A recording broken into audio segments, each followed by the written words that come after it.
আরো একটা ট্রেন দুর্ঘটনা, ধারাবাহিক পর প্রতি সপ্তাহে একটা দুঃস্বপ্নের যাত্রায় পরিণত হচ্ছে রেল সফর। এবার মুম্বাইগামী হাওড়া মুম্বাই মেল রাত্রির 3টে মানে ভোর রাত 3:43 বা ওই সময় ডিরেল্ড। ইতিমধ্যেই দুজনের মৃত্যুর খবর, ঈশ্বর না করুন আরো বেশি আশঙ্কা রয়েছে, আহত আরো অনেক বেশি। এই ঘটনা ঘটে বসে রয়েছে। এটা হয়েছে ওই চক্রধরপুরের কাছে। আমাদের পরিষ্কার বক্তব্য, যাত্রী সুরক্ষা কি একদম শেষ করে দিল রেল? এরা চায় কি?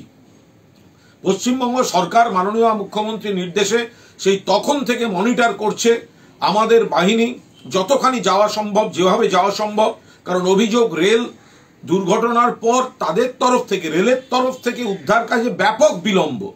যা ব্যবস্থা করতে হচ্ছে, কারণ আমাদের এদিককার অনেক যাত্রী থাকতে পারেন বা আছেন, ফলে রাজ্য সরকার যা ব্যবস্থা করার সমস্ত করতে শুরু করেছে।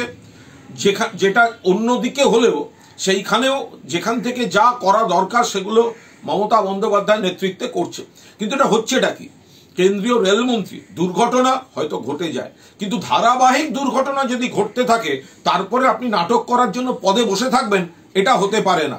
যাত্রী সুরক্ষা, রেলওয়ে ট্র্যাক মেইনটেন্যান্স, প্রযুক্তির ব্যবহার, সুরক্ষা কবচ, কোনো বালাই নেই। শুধু লোক দেখানো, কিছু বেশি দামের টিকিটের বড় লোকদের জন্য কিছু ট্রেন ওই পতাকা নেড়ে উদ্বোধন করছেন নরেন্দ্র মোদী, আর সাধারণ মানুষকে এই মৃত্যু সফরে ঠেলে দিচ্ছেন। আমরা তীব্র নিন্দা করছি।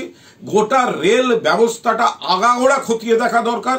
এটা পুরোদস্তুর কেন্দ্রীয় সরকারের ব্যর্থতা। আমরা এর তীব্র নিন্দা করছি।